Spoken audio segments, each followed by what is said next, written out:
Welcome to Bradford Literature Festival and the launch of our groundbreaking programme, Producers of the Future from Karachi to Keighley. I'm Ameena Saiyid. Now, first of all, let me run through the format of this event. So the Producers of the Future is a development programme, and it is a collaboration between Bradford Literature Festival and Adab Festival in Karachi. And we're joined by the directors of both festivals, Syima Aslam, who's from Bradford Literature Festival, and Ameena Saiyid, who's from the Adab Festival in Karachi, as well as special consultant Syima Aslam, who works with Ameena on the Adab Festival. So we'll be hearing from them about the aims of this program. We will then be hearing from the producers of the future. 5 of them are from Pakistan and 5 of them are from the north of England. And we're going to find out who they are, why they joined this program. So I suppose it's a bit like they're going to be briefly introducing their own personal journeys to hear. The producers will then put their questions to Syima and Ameena, the 2 festival directors, to ask them about their personal journeys. So first, can I turn to Syima and Ameena as well to introduce the concept of Producers of the Future and also to explain what makes this program so groundbreaking.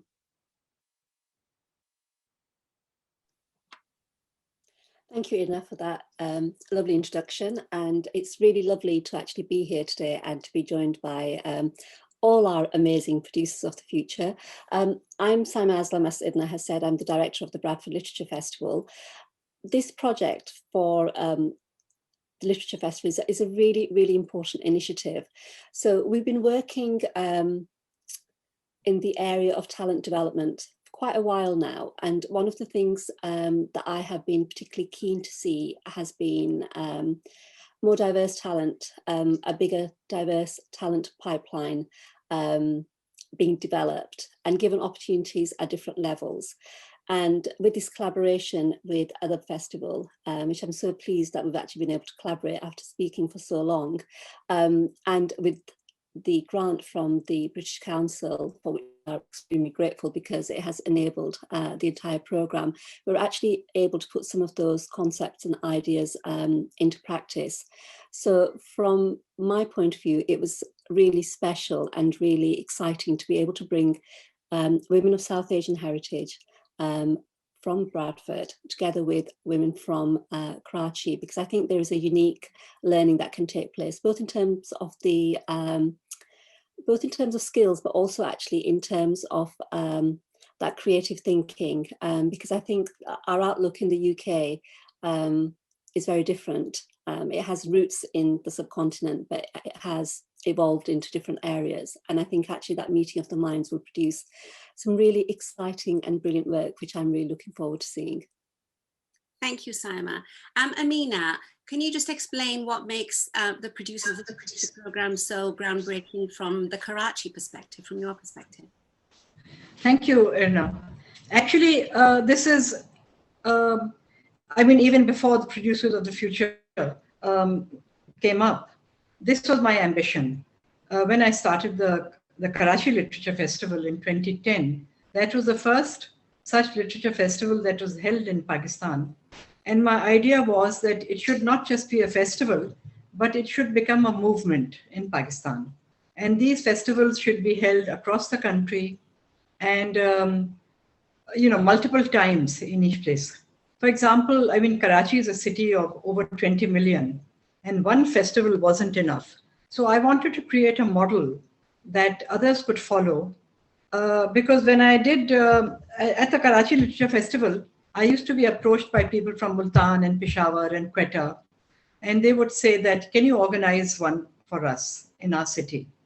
And I would say that I'm happy to help you in any technical, provide you any kind of technical assistance, but you have to own it and organize it yourself. And as far as the model is concerned, the programming, or any aspect that we use, I said, you're welcome to just replicate it or change it, adapt it to your requirements, but it's there for you to use in any way you wish.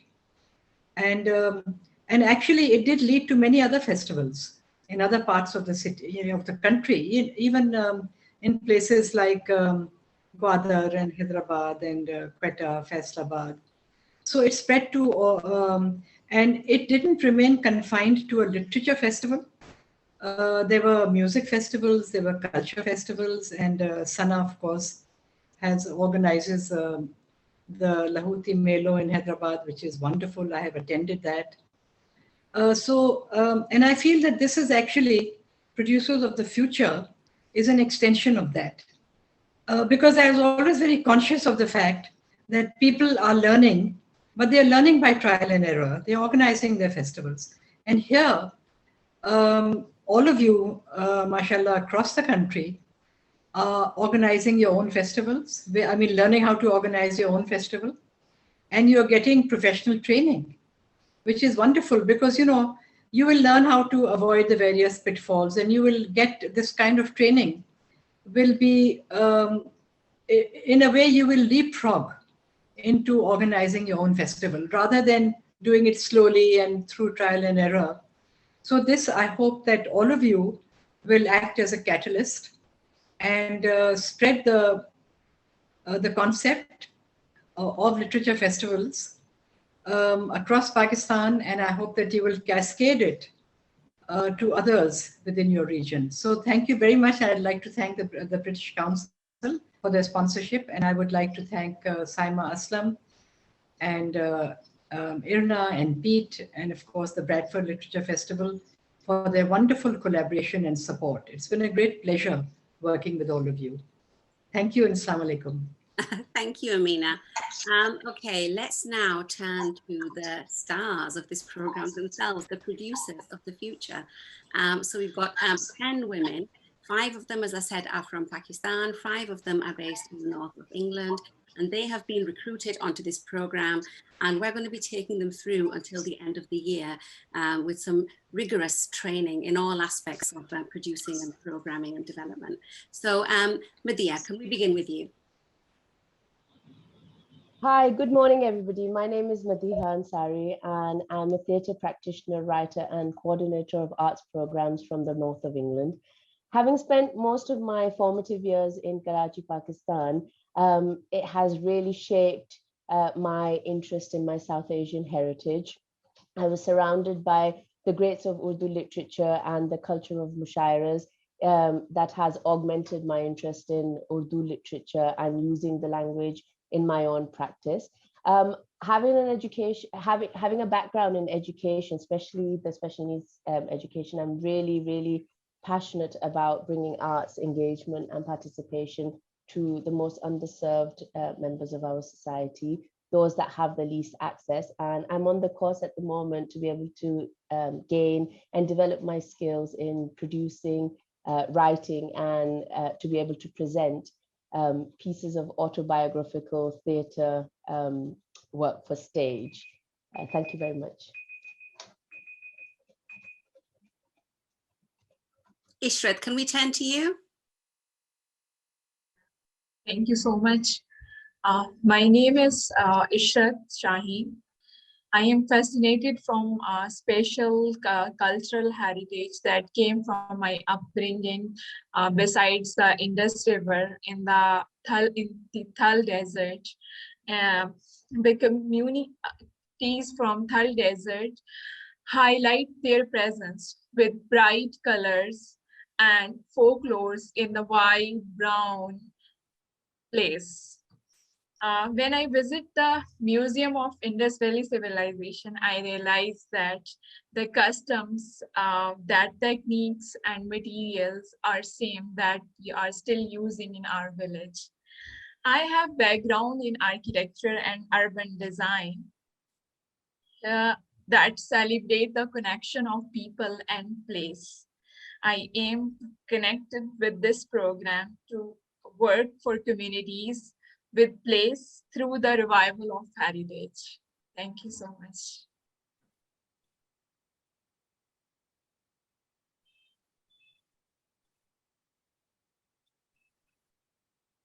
Halima, can we turn to you? I'm Halima. I'm an English literature undergraduate student from Bradford, and I'm also a published poet.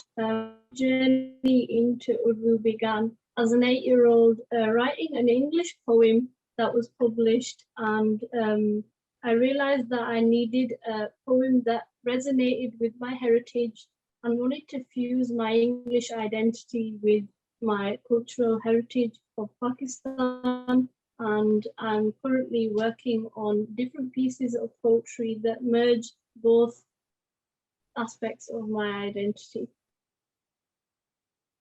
Thank you. Dur next. Hello, people. My name is Durbibi, and you can call me Dur. I am from a town called Liari, a densely populated town in Karachi. People in Liari work as laborers, they are not professionals. I am from the few girls who visited university, who went university, and a girl from rare girls that went to Islamabad and Qaid Azam University. I want to bring back education in Liari, and I want to represent as Liari with art and culture, because Liari was misrepresented by media. And all the people know Liari as gang wars, violence, but I want to bring my town as the perspective of love, culture, art, and education. Thank you. Hi, my name is Zainab. I am a British Pakistani woman who was brought up in the deserts of Yemen. I see myself as a bicultural woman because I'm fluent in the Yemeni culture as I am in English. My parents took us there at a young age because they wanted us to learn to be humble, to appreciate, and to live in Islam. I'm currently studying contemporary art and illustration, and my practice revolves around Arabic calligraphy. I break the rules of Arabic calligraphy by fusing it with graffiti, and it's an art form that goes by calligraffiti. I am here to learn how I can produce a festival so that I can share my practice with younger audiences. Thank you.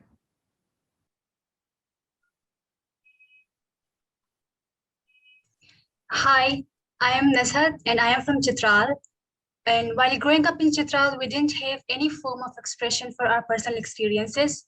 So I thought our experiences and voices didn't matter as a woman.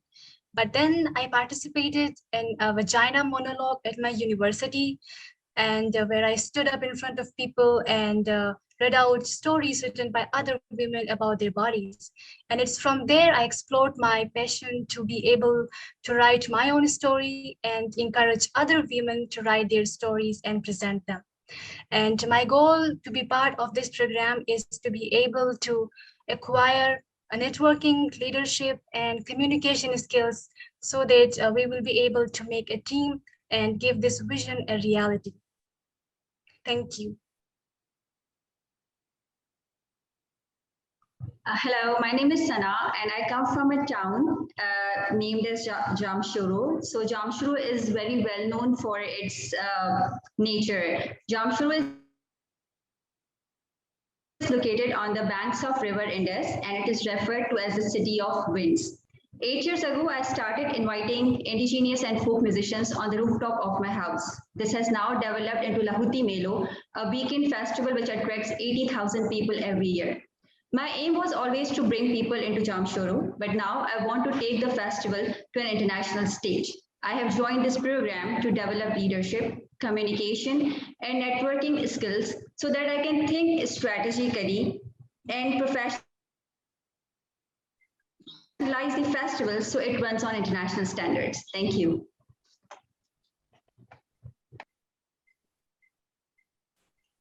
Hi, my name is Kiran. I'm from Bradford, which I've always considered a radical city of emerging artists and has one of the youngest populations of any city in Europe.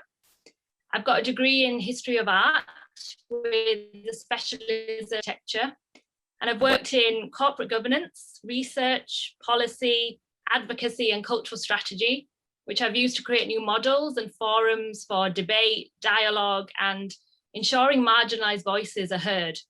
And I've also made podcasts and BBC documentaries. But I've struggled to find my voice as a woman of mixed heritage, from speaking out as an activist to performing at spoken word events. And I need more support and mentoring from a development program like this in order to take a big leap. So I'm passionate about challenging power structures and predominantly white middle-class arts institutions And I want to launch a podcast and a radical online forum, a women's community for debate, culture, and dismantling hierarchy and oppression. Thank you.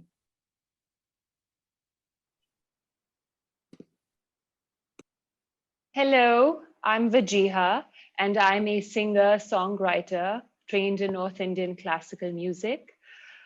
I write on South Asian music history, and I have a background in the anthropology of sacred music from the Islamic world. Last year, I was part of Coke Studio Pakistan, a music platform that uses music to promote the region's cultural diversity. I joined this program to enhance my own curatorial skills and also to become part of a network of like-minded female cultural producers. I believe in the healing power of music, and one day I hope to host my own global sacred music festival, one that uses music to transcend barriers of all cultures and religions. Thank you. Hi, I'm Pakiza, and I'm an arts professional working in Bradford, which is also the city that I was born in and grew up in. It's a city, I would say, that is really characterized by immigration and the communities that have made their homes here, and is also a city that gets misrepresented often in the media. And I think being from here has really characterized who I am and what is important to me. For the past 6 years, I've been working in the cultural sector, in arts festivals generally, with a focus on programming and community engagement. My current role is Program and Community Coordinator at Bradford 2025, which is the organisation that's pulling together the district's bid to win the UK City of Culture title. I wanted to take part in this programme because I really felt like I needed that direction and training in order to develop me in my next steps. I think coming from a working class immigrant background, I sometimes feel I lack the confidence to assert myself in role as producer, and to find myself at home in a sector which is generally middle class and white. So it's really great to be able to take the time to think about where I am now and where I want to go, and to be able to learn alongside a group of women that have similar perspective and experience to myself. Thank you very much, Pakiza, and thank you to you all for those for sharing a sense of your personal journeys. Let's now turn to the directors of Adab Festival and Bradford Literature Festival, because it is very much their own personal journeys within the arts and culture sector and beyond, actually, which have really shaped the festivals that they've created, as well as the idea for this program that we're all on.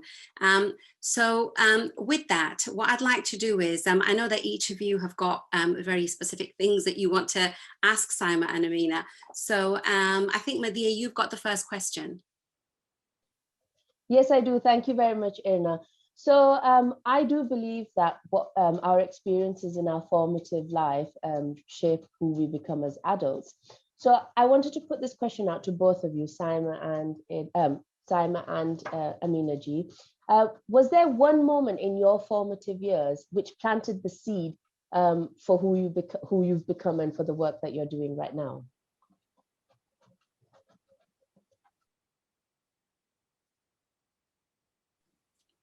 Shall I go first? I find it quite interesting when it's a really interesting question, Madhya, thank you.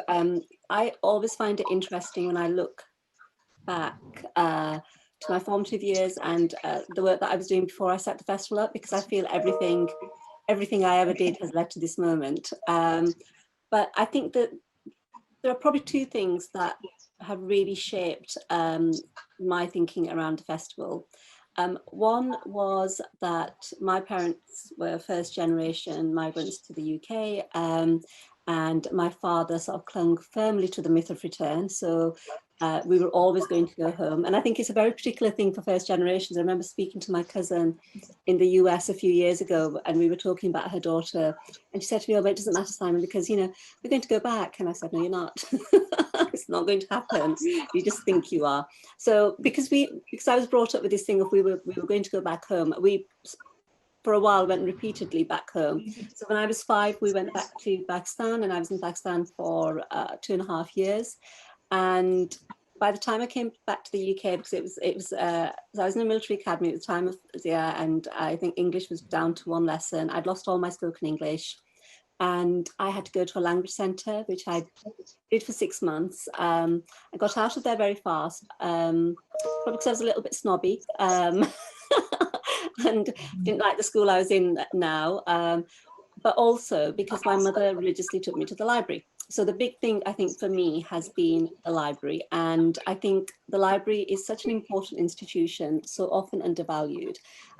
Because I look back to starting junior school, and I think in my, what would now be year 4, I believe. I'm not very up on the years anymore, but you know, I started in the summer term. I had 34% in my English vocab. The next year I had 99%, and you know, I just work on the basis I'm definitely no Einstein. That was purely down to the fact that my mother was pushing me. She was taking from the library. I was reading a lot, and I think that's something that's really key. So for me, with setting the festival up, this is why a lot of the festival looks the way that it does, because it was really, really important that young people who wouldn't normally get that access would have access. And you know, I can go on about libraries, but I think that push from parents is so key, and libraries are such a key thing in socioeconomic mobility.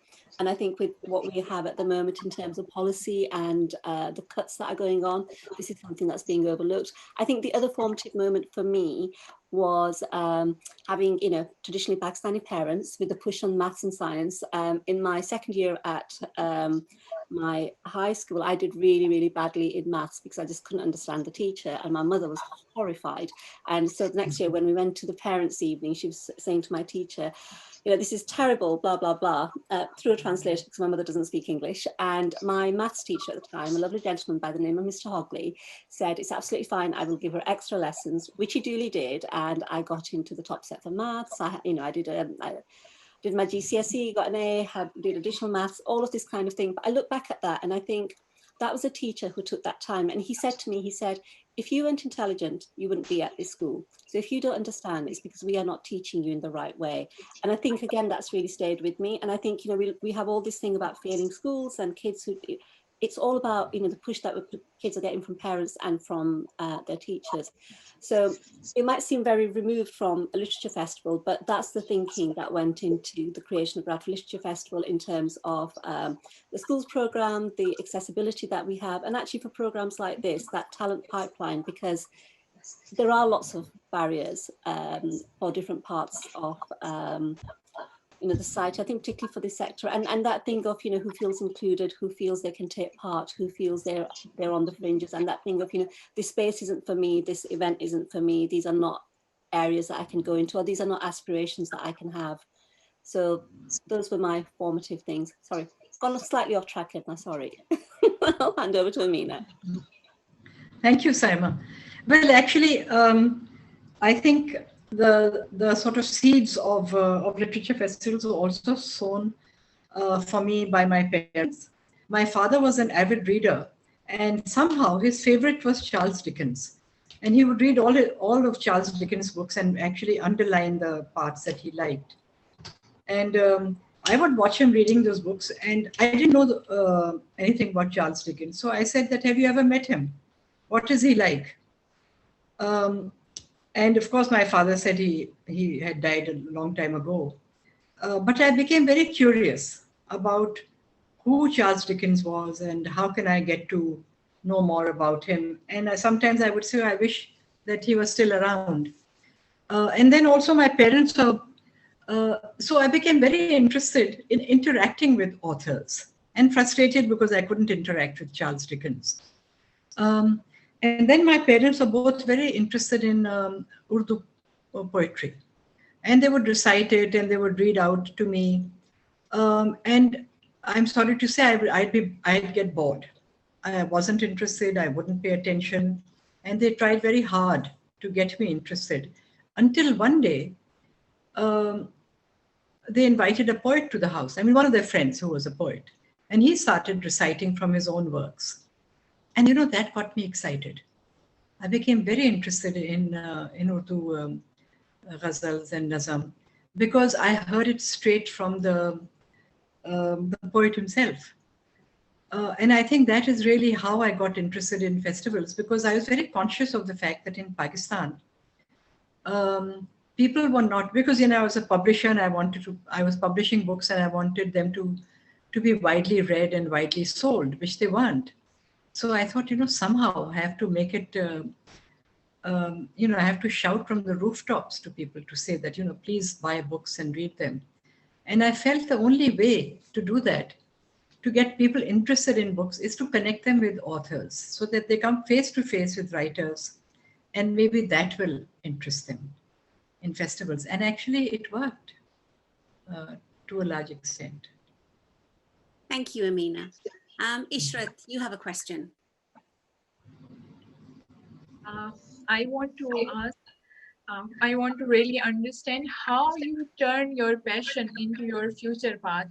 There are lots of people who love books, but they don't imagine creating a festival to celebrate their passion. Surely something else is needed. What was the force that propelled your vision?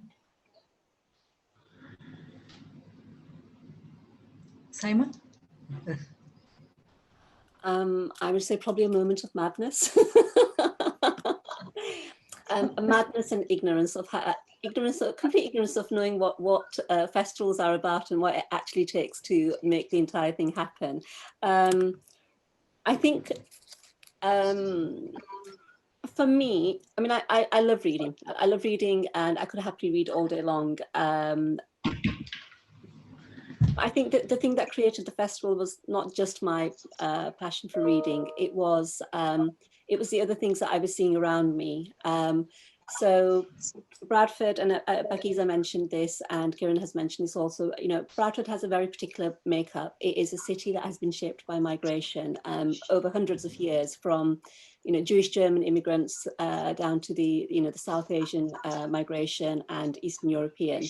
And because of various events that have taken place in the city, it has a very certain reputation, which is not largely, over the years, has not been largely positive. And a lot of that is based around the South Asian population. So Bradford is also known as Bradistan. And and Idna says this, and I'm borrowing her words here, but it's the place in the UK where the press come to take the pulse of the Muslim community. So there's that sort of background to it. It's a city that's been trying to regenerate and sort of move on from a socio-economic regeneration point of view, and it's an interesting city because it has some of the richest wards in the country, but also some of the poorest. And I think it was all of those different factors that actually really led to the creation of the festival, because there are lots of literature festivals in the UK. Excuse me, there's over 200, but they are for a very particular audience. And that is an affluent audience that has the money, that has books. And I think when I look back to my childhood, and I didn't have lots of books, I had the library, and those conversations that normally take place at festivals, they're in a bit of a bubble, because most of the people who are there can have those conversations. They are perfectly able to listen to these people all the time. So I think what I was really struck by was the fact that the people who needed to be listening to the conversations weren't in the room, and the people who needed the push, the kids who needed that push, weren't there. And actually it was those things that created the festival, rather than just my passion for reading. But being a passionate reader, for me, that was the way in. I'm very passionate about the power of education to change people's lives. I'm very passionate about the fact that actually, literacy and that's the underpinning of any part of any teaching that we have in schools. And I think particularly in the UK, I can only really talk from a UK perspective, but there is such a massive push on sciences that part and the arts gets lost. But actually, without literacy, you haven't got the sciences either. So it was all those different things. And I suppose on a personal level, I wanted to do something that would actually be, that would feel meaningful and would create some kind of change. And, and festival is probably not everybody's way of thinking of doing that.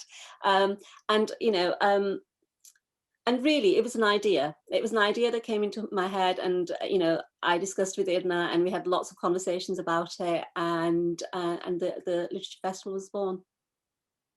Thank you, Syima. Tell us about yourself, Ameena. Thank you.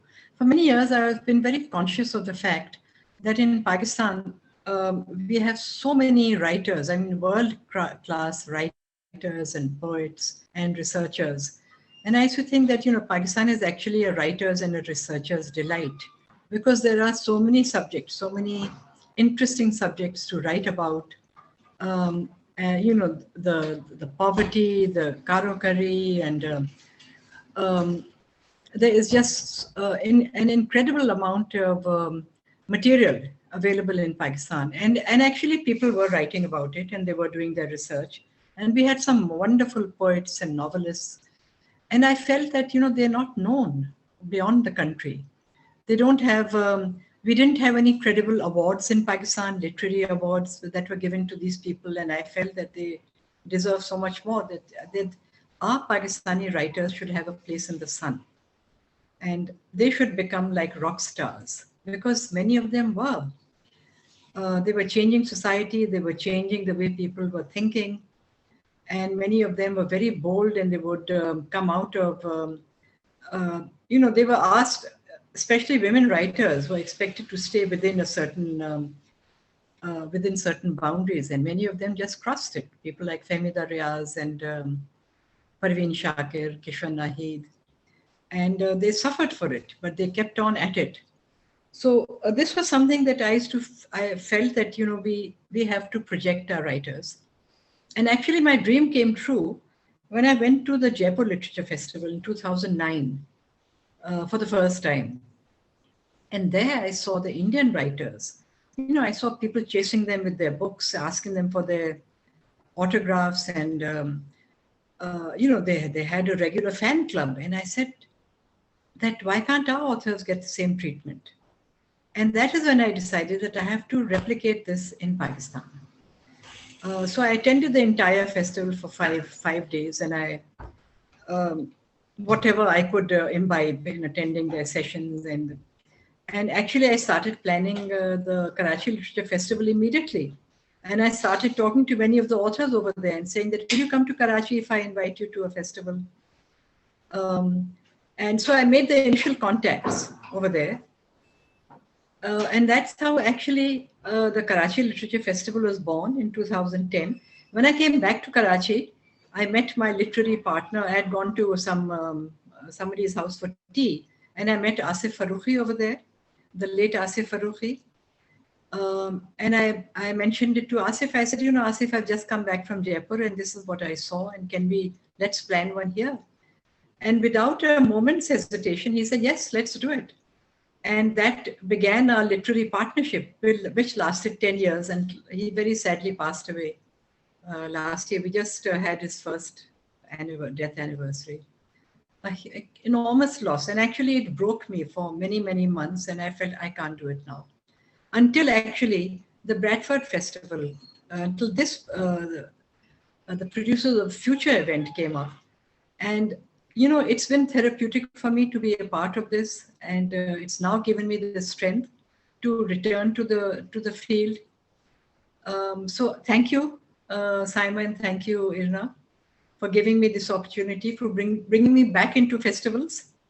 And when Asif and I started our Karachi Literature Festival in 2010, there was actually no turning back.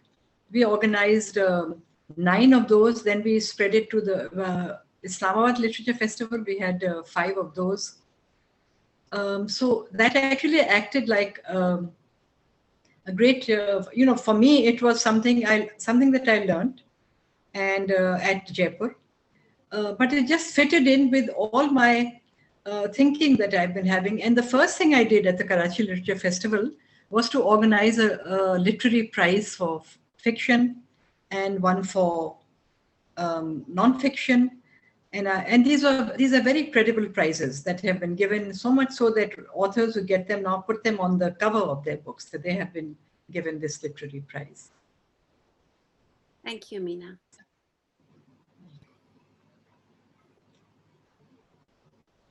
Halima, do you have a question? Yeah, my question is for Syima, and the thing that connects me to my identity as a British Pakistani was my discovery of Urdu literature. So I'm curious to know about the catalyst for your journey into Urdu literature. Was there a specific moment from your childhood that sparked your interest?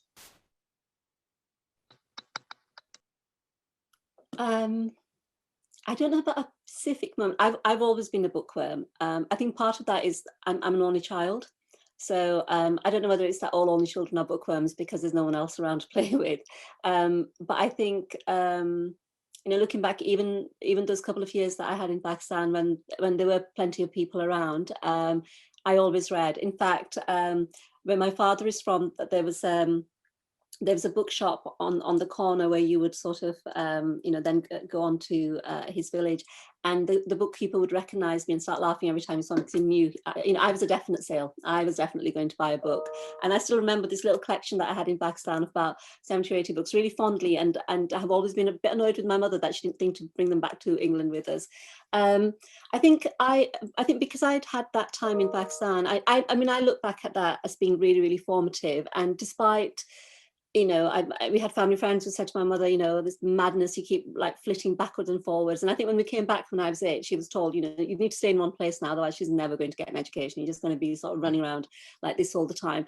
But I look back at that time and I think it was so formative for me. I think because I think I have an understanding of Pakistan, not in a way that somebody who's lived there all their life, but those couple of years, even though I was so young, there's an intrinsic understanding that I have. You know, I see it with my daughter. She doesn't have that. You know, despite being able to speak Urdu and having the language, you know, she can at least communicate, but she doesn't have that kind of intrinsic understanding of the culture. So I think for me, Urdu, the Urdu language and Urdu literature have been a really intrinsic part of my life. I think, you know, realistically, when we came back to the UK, I forgot about it for a while because the push was to actually, you know, get my English up to speed. And actually all the books that were surrounding me were in English.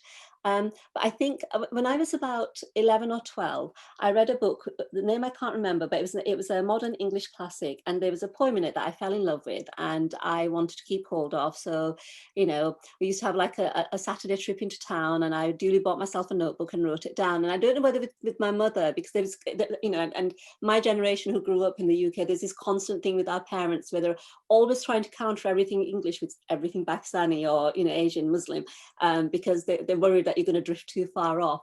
So my mum promptly said to me, oh, well, if you've written that down, you know, you should write an Urdu one down as well. And I think I was just really lucky. I'd retained my Urdu. I hadn't sort of lost it over the years and I could still write it.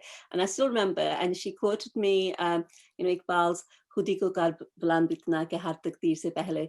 And that was the first Urdu thing that I wrote down in my little notebook. And I think that just sparked that interest because I kept collecting quotes. But I think that sort of brought me back to Urdu poetry. And I'm a real poetry buff, and you can see that with like the programming of the BLF because there is a lot of poetry in there, and I try to weave it in like every possible way that I can. And I have a real love for Urdu poetry, and probably in terms of Urdu language, that is the thing that I read the most. And I think that's the thing that's kept me connected. And growing up, I listened to, in fact, my cousins when I used to come to Pakistan thought I was really weird and old-fashioned because I would be there listening to the ghazals and all the rest of it. But for me, that was my connection. I hope that answers the question. Thank you. Dur, I know you've got a question for Ameena. Yes, Erna, thank you. Thank you, Syima. Such a great experience you're sharing and such great thing we are learning. Ameena, I read about your work on women's education. So could you please tell us about your experience in Peshawar? Because Peshawar is a tribal society and also patriarchal as Pakistan is. So how you faced the challenges and how you overcome that? Well, about Peshawar, I haven't actually organized one of the festivals, either Karachi or Adab in Peshawar. But you know, one of the festivals that I'm a co-founder of is the Children's Literature Festival, of which is a moving festival, and we have it across the country. In fact, just last week, I was in Gilgit because we had a 73rd Children's Literature Festival in Gilgit. We have 5 or 6 a year. So we had one in Peshawar, and it was a different experience. I found that, I mean, for example, we had, I think one of the sessions was children singing and girls singing. And I found that there were protests from the audience. And they complained and they protested, and we actually had to stop that session because I felt that, you know, it might get worse. But,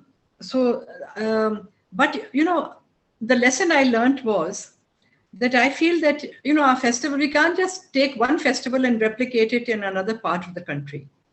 We have to adapt it to the local culture and the local requirements.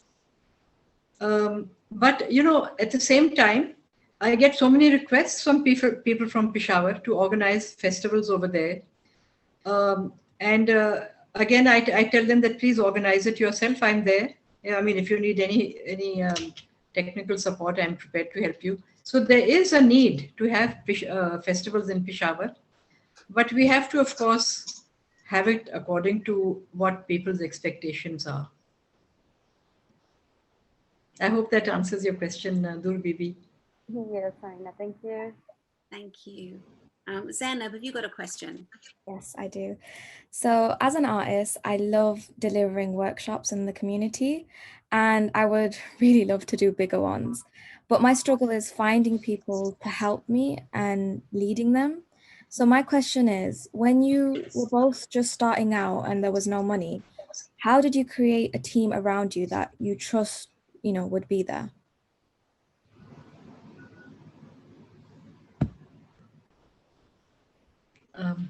Syima?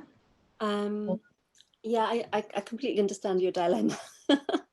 You know, I think Ida and I, when we did the 2014, which was the very first literature festival, which was like our first little tiny one, it was just the two of us working like mad around the clock. And I think on, you know, at the actual event, a couple of friends helped us out, you know, actually our volunteers. And 2015 was, again, definitely a very tiny team.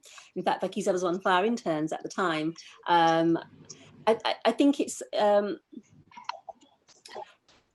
about those building blocks, and it's about the steps that you take. I would say to you, in the context of what you are looking for, there is funding out there. I think your best route may be to stop and look at what you are doing. You know, certainly if we can be helpful, we will be, and look at the funding routes that are out there. If you're looking to deliver within Bradford, there's been various call outs that have been going out because you need some funding. You know, there is that thing of, if you want this to be sustainable, and this is something that you want to do on an ongoing basis, and you want to build up, it is difficult. You will run out of steam and you will get tired if you are trying to deliver it just by yourself. And, you know, you can get friends in to help you, and that's always that starting point. You know, In and I had loads of that when we were starting off, you know, those friends that you can turn to for advice and, you know, bounce things off, and actually who will just step in at those initial stages. But you can't rely on that, not if you want to build something and to have it, you know, for that you do need money.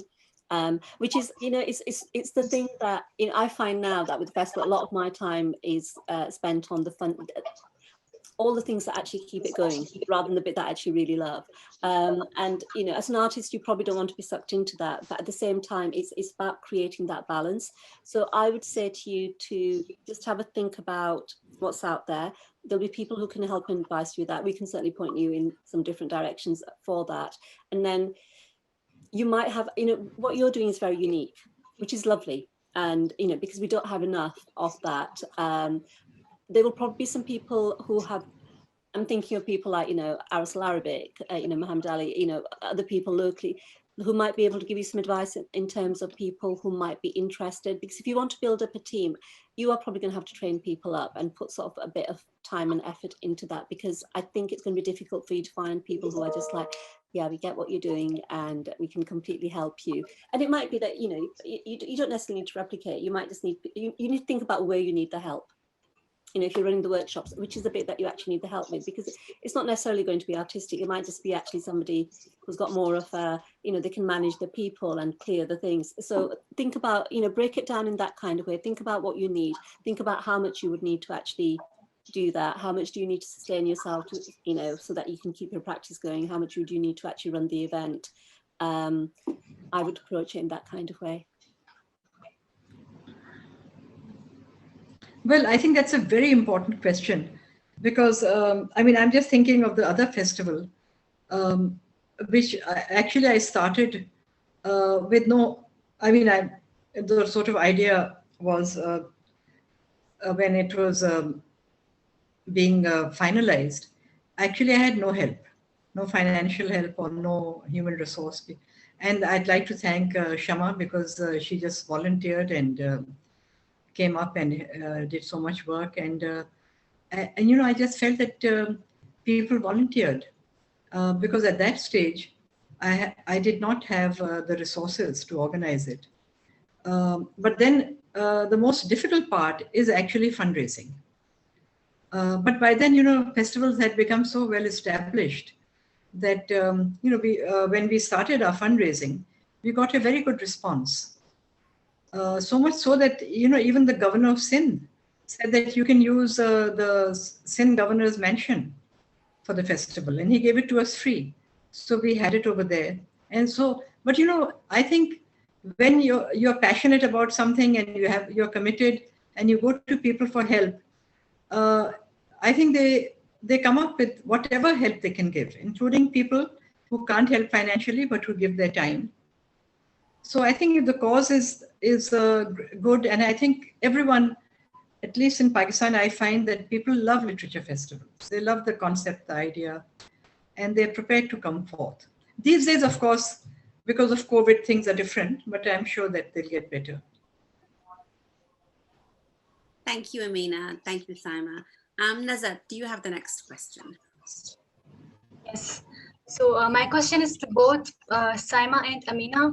And as I already shared that my goal is to present a version of vagina monologue in Pakistan, where women are encouraged to write and share their own stories.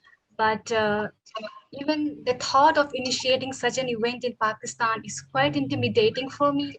So my question is, have you ever been in such a situation? And so how did you deal with the fear?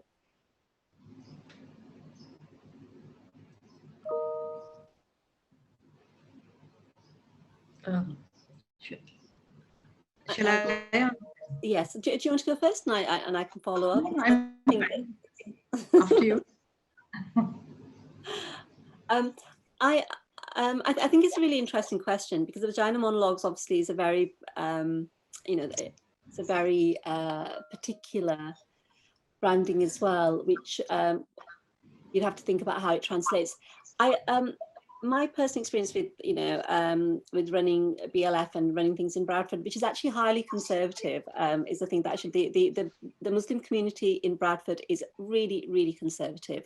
You know, a lot of the thoughts and ideas and sort of the relationship with religion hasn't really moved on from when people sort of migrated from Pakistan, and actually has been sort of bolstered and showed up by I suppose a lot of the quite puritanical teachings that have been coming out of places like Saudi Arabia. So actually, you know, we ran an event which was I'm trying to remember the name of it now, but it was vaginas and somethings. And actually, the complaint we got was actually from an English lady who said to me, "I've gone through it. I've got it pinned next to my desk because you know, we thought it was really interesting." Who said, "I've gone through the Literature Festival brochure, and you know, what is this event doing in here?" We've had to be quite sensitive around, you know, the issues that we deal with, especially with regards to the Muslim community. But I think you are in a slightly different context, and I think with that context that Ameena will be better able to answer. But I think you have to think about there are two things. You have to think about what it is that you're trying to create, because there's a particular premise that you're trying to do. You want women to be able to share stories about their bodies. Does it need to be called the vagina monologues? Or does it need a Pakistani rebranding that will actually enable you to do the work without the hype and hysteria that might go around the actual naming of the event? And I think sometimes with things like this, you have to think about the substance and the change that you want to make and what it is that you want to convey, and then think about how you package it. Because otherwise what can happen is that you get everything that you are actually trying to do gets drowned out by the controversy. So the actual change that you want to create doesn't actually happen. You just ricochet to the other end because people are just reacting. So I mean, that is what I would say to you. But you know, I suppose the culture and artists, you know, this is the fringe where change happens. I think you do have to think about, you know, how you enable it to happen while enabling your voice to be able to carry on, not get drowned out. I agree with Syima.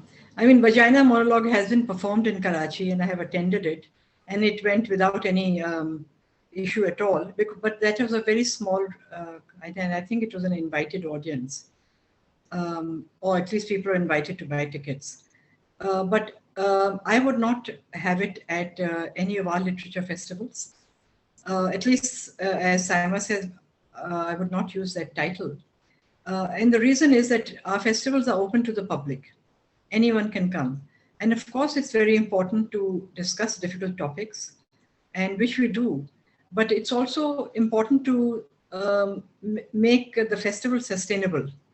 And I think if you go to an extreme, or, you know, it is a provocative subject and title. And certainly we can cover the issues. But we need to, in order to make the festival acceptable and sustainable and to draw crowds and make it safe for everyone, I would on the side of caution. I know we have had incidents. We had an incident in Islamabad when a poet was reading a particularly provocative poem. And some people started protesting from the audience.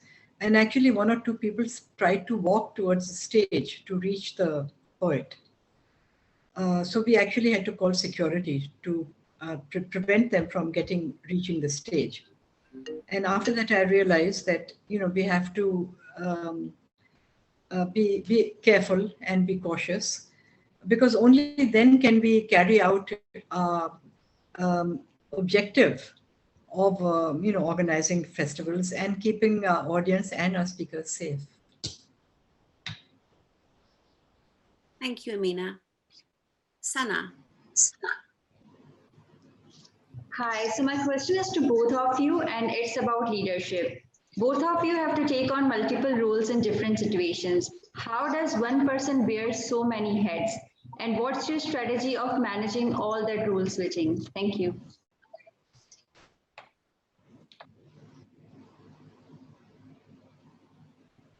I'm just thinking, do I have a strategy? I think there are, you know, you're absolutely right. Actually, you know, running something like a literature festival, you do have lots and lots of different hats that you wear. There are things that you get pulled into which are, you know, more to do with the sector. So in terms of the work that I do, obviously I run the festival. I also work with Arts Council England. I sit on their board for the North. I work with the Creative Industries Federation. So they're all different things. And you know, and I'm a trustee of something that's very dear to my heart, because it's a building called the Peace Hall, which is in a town called Halifax, which is, you know, where I grew up. And it's a really old building. It's a heritage building. So these are all different things. I think some of it's about time management is really key, actually, in terms, it's like a really, really basic thing. And something actually I'm not terribly good at, but because I always think that everything is going to take probably about 25% of the time that it actually takes. But time management is key in actually organizing yourself. I think it's also, I think in roles like this, it's actually knowing your objectives for what you're doing. So, and that's about not taking too much on. So there is your organization itself. And as you grow these things, it's actually about having the right structures, actually about having the right people supporting you. And like I said, being really, really clear in the things that you want to achieve, actually, from the various different things that you do. You know, when you are, what is it that you want for your organization? What are the leadership qualities that you need actually for your team? But actually, what is it that you need externally as well? Because I think with BLF, it's also quite interesting, because it's the only a festival in the UK led by a woman of, South Asian heritage. We don't have a lot of that within the sector overall. So BLF is quite weird in the sense that it's not weird, but interestingly weird in that it sort of adds up to a lot more than the sum of its parts. The content is quite political, so there are all of those different things, because leadership, I think, means different things in different contexts, and I think it's being very conscious of what you are representing and why, and what you are speaking for. And actually, with some of the things that I sit on that are more about the cultural sector, the creative sector overall for the UK, it's actually being very mindful of the changes that need to be created to enable people for the future.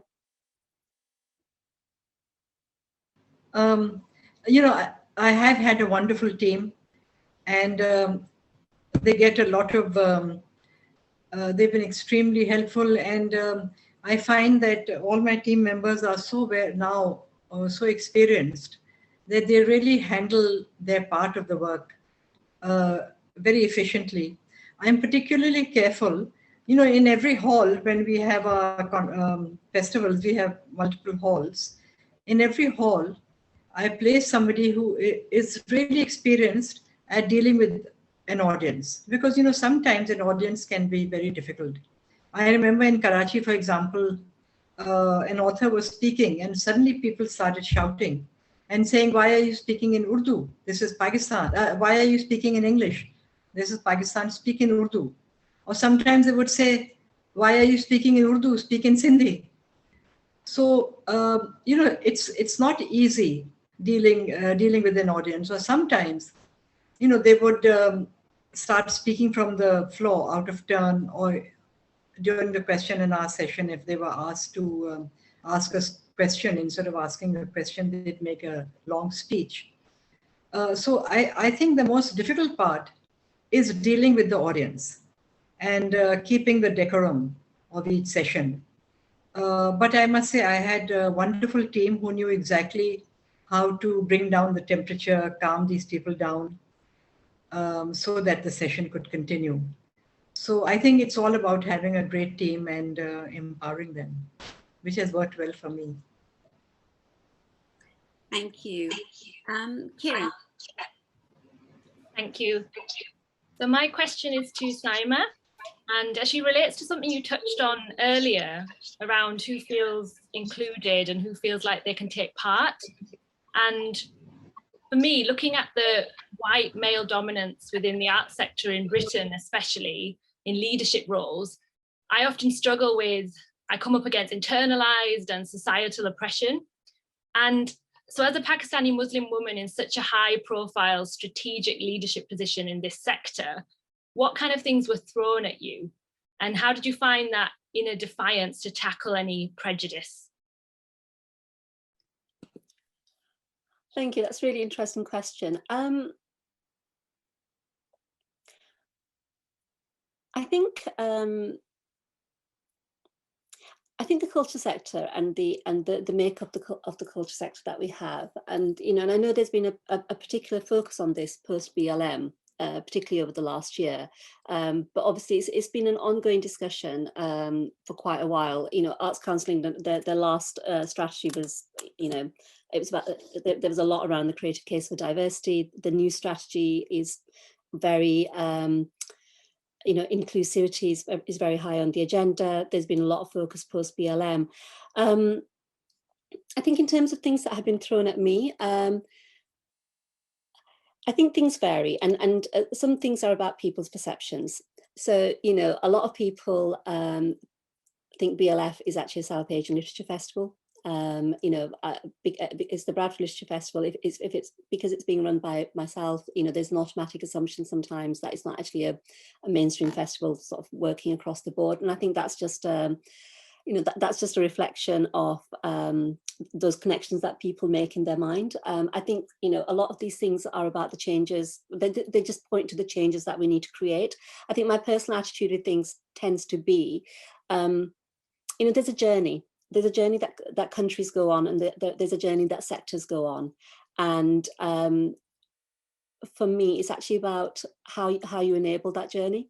So, you know, if we look at the UK and we look at that history of migration, and we then look at the sector, the creative sector, I think there's a dearth of voices in the sector, from, you know, South Asian voices or diverse voices. There is a lot of work going on.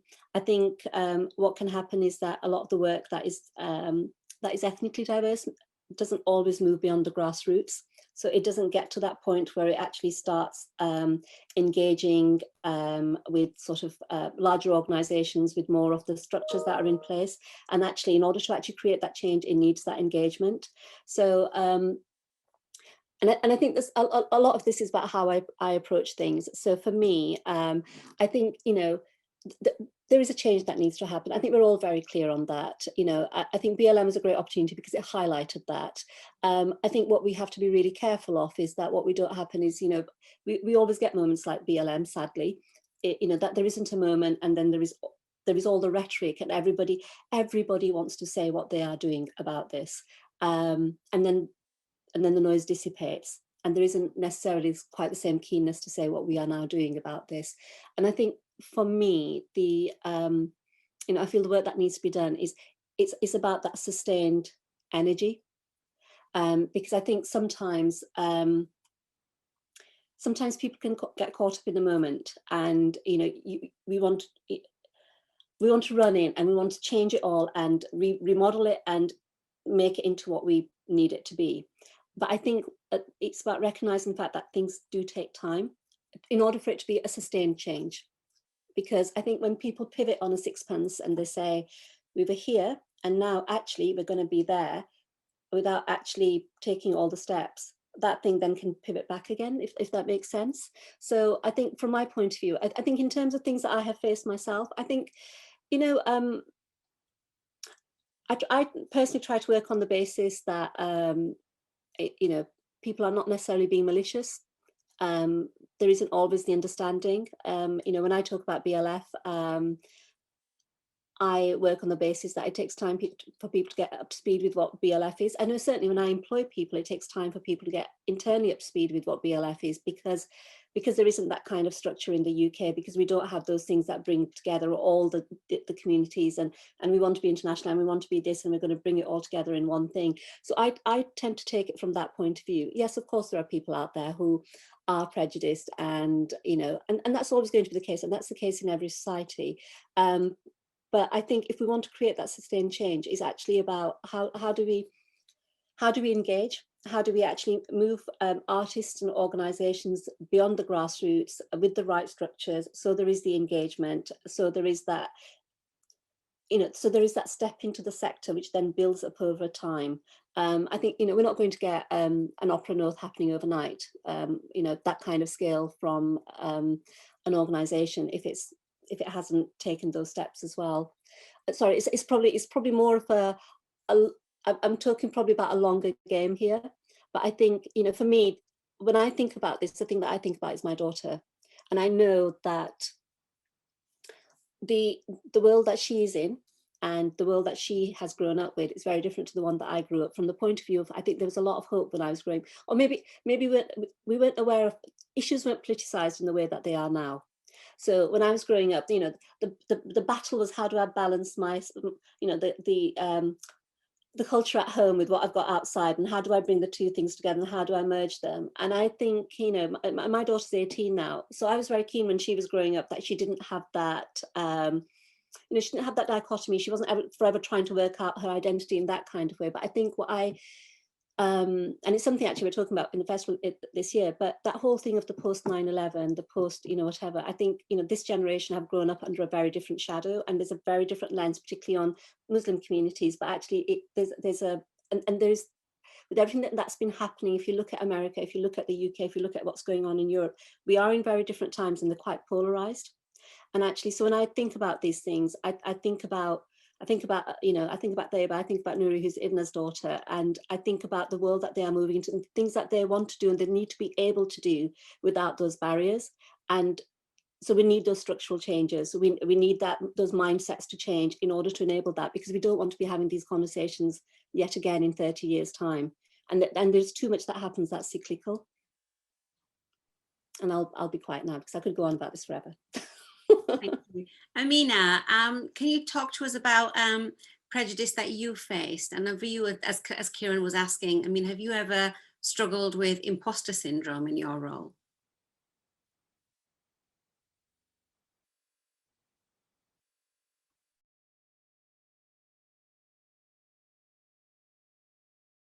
Sorry, were you asking me? I was just asking you the same question. Kieran wanted to know about imposter syndrome. Is that something you've struggled with? And in terms of prejudice, what is that environment like for a woman? You know, whether that's cultural prejudice or patriarchy. What's that like for you as a leader in Pakistan? Well, certainly it's very much there. I think, and as you know, that there is a movement against it as well in Pakistan. But yes, the culture is still very much there. And I think this is something that we are trying to challenge through our festivals. For example, we make sure absolutely that there are no manuals in all our festivals. We try and give women a role in every session, and a dominant role. Particularly as far as the performances are concerned, we make sure that we invite women artists, but singers, dancers, and women comedians or stand-up comedians.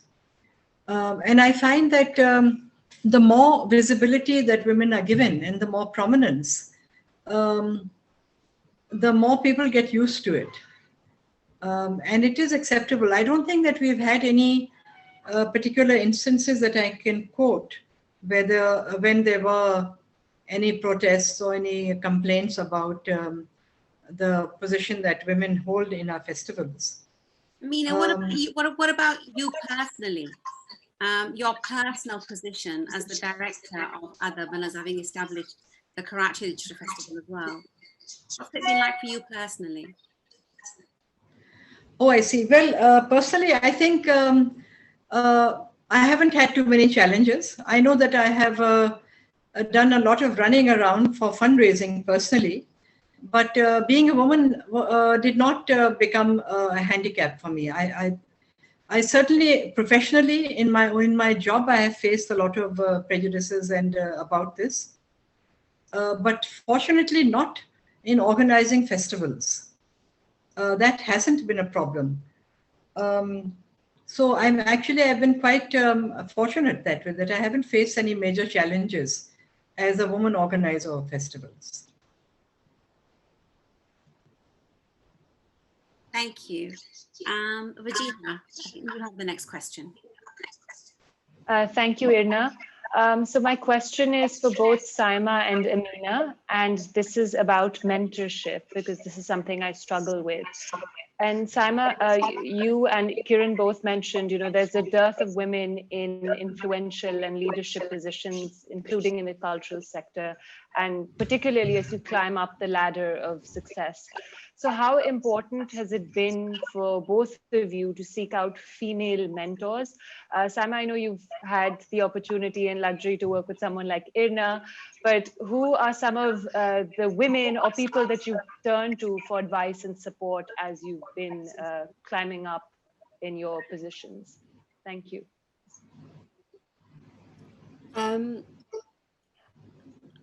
I'm just going to pick up on the point that Irna was making about imposter syndrome. I think that's something that's alive and well, and I think women suffer from it a lot. I know I certainly have it, and I find it really interesting because we're talking now. The whole. Sorry, Syima, can I just ask you to stop? Ameena, could I just ask you to please put yourself on mute, because I think we're getting some interference. Thank you so much. Is that better? Can you? Sorry, so I was just saying, with Idna's point earlier about imposter syndrome and the question that Kieran was asking, I think that's something that's alive and kicking, and certainly I experience it a lot. I get asked to do things and I think, why are they asking me? Why did that come to me? So I think mentorship is really, really important. And I suppose what I should say is that, in terms of the culture sector, in the UK, there are a lot of women in this sector, and, and I think there aren't that many South Asian women, women of South Asian heritage working in the sector. I've been quite lucky, I suppose, in that, I have a board and that has quite a few people on there, quite a few women that I can speak to. So, one of our board members is Lisa Milton. She's one of the exec directors at HarperCollins, and she's been very helpful to me because she's running she's part of a massive organisation running a really massive team, and she's been really helpful to me in terms of the organisation and organisational structures, and what I've tended to find is that you speak to different people about different things, and I think that's the thing about mentorship to bear in mind. You're not going to get everything from one person. Everybody has different experiences. I've worked with somebody, a delightful lady who I actually met on Zoom for the very first time a couple of months ago, and we've only ever spoken by phone since 2015, called Belinda Budge. And she has been, again, really, really helpful to me over the years. And also, again, I would say not all my mentors are women, and you don't have to limit yourself in that kind of way. I have a range of people that I speak to on a really regular basis. Some of them maybe in more of a formal mentorship capacity, but a lot of people who are they're there as my support circle, and Idna is one of them. But these are the people that I speak to, I discuss things with, I bounce ideas off. Sort of say, am I being completely mad because I'm saying this? Am I a bit mental because I'm thinking this, or is this actually the right thing to do? Or I think I should do X, Y, or Z, but actually I'm getting this kind of pushback. Am I in the wrong? Are they in the wrong? Or is nobody in the wrong? And actually I should do what I want to do. So I think those things are really important, and important both from and I think this is a really important thing also about mentorship and actually people who actually support you, is that you have to be prepared to take to take the negative with the positive. If somebody says to you, actually you are being mental, that is a completely stupid thing to be talking about, and this is somebody whose opinion that you trust, then take it on board, even if you don't go with it because you think actually no, or you want to get a couple of other opinions. But I think with people that you work with on that kind of basis, remember that you're actually speaking to them because you respect them, they've got that experience, and then sort of process it through your own head and see where it takes you. But yeah, I would in terms of if you are looking to be mentored in different ways, and I know the program will do some of this, but think about, are there very particular things that you want help with, and who are the people who can give it to you? And don't think about, I need a mentor who brings everything to the table, because actually that's quite rare in people who can find that entire skill set in one person. Thank you, Syima. Ameena, who do you turn to for advice and support? What's been your experience? Well, actually, again, as Syima says, it's not one person, but different people for different kinds of work that has to be done. I know that the late Femida Riaz was an enormous support. And we used to meet almost every day and talk about the program and who we are going to invite, who's important. And she was a mine of information. But I found that Kishan Nahid was enormously helpful. She was in Islamabad, but I would phone her up and she would brief me on, again, these women were far better informed about the literature scene, I felt, than I was about writers. And there was Fatma Hassan in Karachi, Zahida Hina. I used to really just pick up the phone and call them, and they were very kind and they would give me time. With regard to organization, I used to speak to Namita Gokhale, who was one of the organizers of the Jaipur Literature Festival. Again, she was very generous with her advice and her time, and she again had a wealth of experience. So I considered myself very lucky that there was this whole group of women that I could call on, and they never said, I'm too busy or I don't have time, but they were always very interested, very encouraging and supportive. There were also several men that I would call who were also equally forthcoming with their advice. So actually having mentors and supporters that way has been for me, it's been a very good experience. Thank you, Ameena, and thank you, Syima. This has been a fascinating, insightful discussion. Thank you both so much. We're coming to the end of this event. Yes, Pakiza, I haven't forgotten about you. We're coming to the end of this this event, and I'm going to turn to Pakiza for the final question. Thank you, Irna. So this one is for both of you. I was really curious to know, in a world that doesn't nurture strong, successful women, what sort of sacrifices or compromises have you both had to make in other areas to pursue your full potential? That's a really interesting question. I don't know what sacrifices I've had to make, but I suppose, I mean, I've been running the festival now for just over 7 years now, and my daughter's kind of grown up with the festival. I'm a single parent, so it's been it's been a big juggle. I mean, BLF has been like my second child, and I think that's in terms of doing things like this, that's what it takes. Do I feel I've had to compromise the rest of my life in order to do this? I don't know actually if I've ever stopped to think of it in that kind of way. I suppose I've probably spent far less time with friends than I might otherwise have done. I have a very small, close circle of friends, so I don't feel I've missed out. I feel the people that I love and care about, I've seen or I speak to on the phone.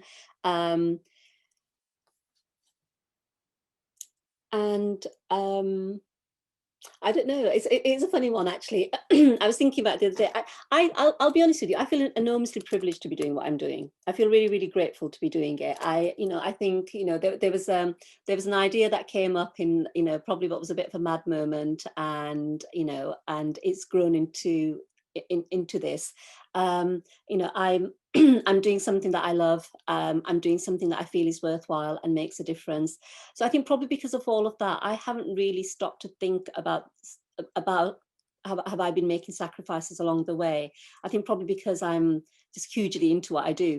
But I think probably the way I would look at it is less about sacrifices. I think what doing something like this and having the time constraints that then imposes, what it does do is it does make you very picky about your time. So you think about who you spend your time with, and I think what that means is you spend your time with the people that you love, and you really want to see. I probably don't do a lot of just hanging out, but then I'm not at that age where I need to do a lot of just hanging out, I think. I think it's sort of life stages and things, and yeah, I mean, this has come up, I talked with my daughter about this because she's about to go off to university, and she keeps saying, you're going to be on your own, and what are you going to do next, etc., etc. And I've sort of said to her, you have to think about the fact that actually for me to take any time away from BLF or from you, it has to be enormously worthwhile. And I suppose I look at it like that. I haven't really stopped to think of it in terms of sacrifices. I just think, Ameena was saying earlier about how doing this project has been really therapeutic. I think for me, actually doing the festival overall, these last 7 years have been really therapeutic, because I look back and I think, I had all the things that Asian girls are brought up with, all the obligations, all the, we are such people pleasers, aren't we? We are brought up to please, and we are brought up to do the right thing. And even sometimes when we're doing the right thing, we're still striving to do the right thing. And I think, I went through years of that, and, had a bit of a journey with all of that. And I think, what the festival did was it actually just brought me back to myself.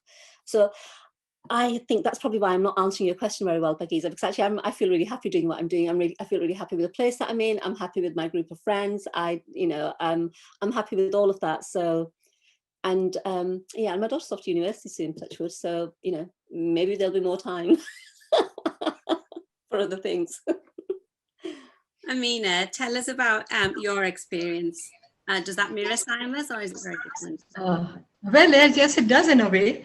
I was, for me, it has been so rewarding organizing these festivals from many different, in different ways. I mean, I felt, I'll just give you a couple of examples to illustrate it. There was along with the festival, we organize a book fair. So there's a huge display of books, display and sale. And at one of the festivals, a little boy came with his father, and it was a Sunday. And he said that, but today is Sunday, why are there books here? We only read books on school days. And I was standing nearby, and I was so thrilled. I felt that here we are showing this little kid that, books, you read books all the time, not just for schools. And in another session, one of the speakers came down after the end of the session, and a little girl went up to him and said, "How can I learn to speak English the way you spoke right now?" So I felt that, we are creating aspirations in children. And I found it so rewarding, so inspiring that, the sort of various obstacles and difficulties that one faces, they just melt away. Because I feel that the reward is so great that I don't mind any of the issues that crop up, because that happens everywhere. That's part of life, and one has to deal with them. But it's been very, very rewarding and inspirational for me, and I think I'm very lucky. Thank you. Wow, this has been such an insightful and inspirational session. I have just enjoyed so much being part of this. I'd like to thank all of our producers of the future for sharing, giving us glimpses into their personal journeys, for asking such profound questions, actually, really putting Syima and Ameena on the spot with your questions. And I hope you found, you felt inspired by their responses. I'd like to thank our special guests, Syima Aslam, who's the special consultant on the Adab Festival. I would like to thank Syima Aslam, who is the CEO and director of the Bradford Literature Festival. And I'd like to thank Ameena Saiyid from Adab Festival in Karachi as well. Thank you all for joining us.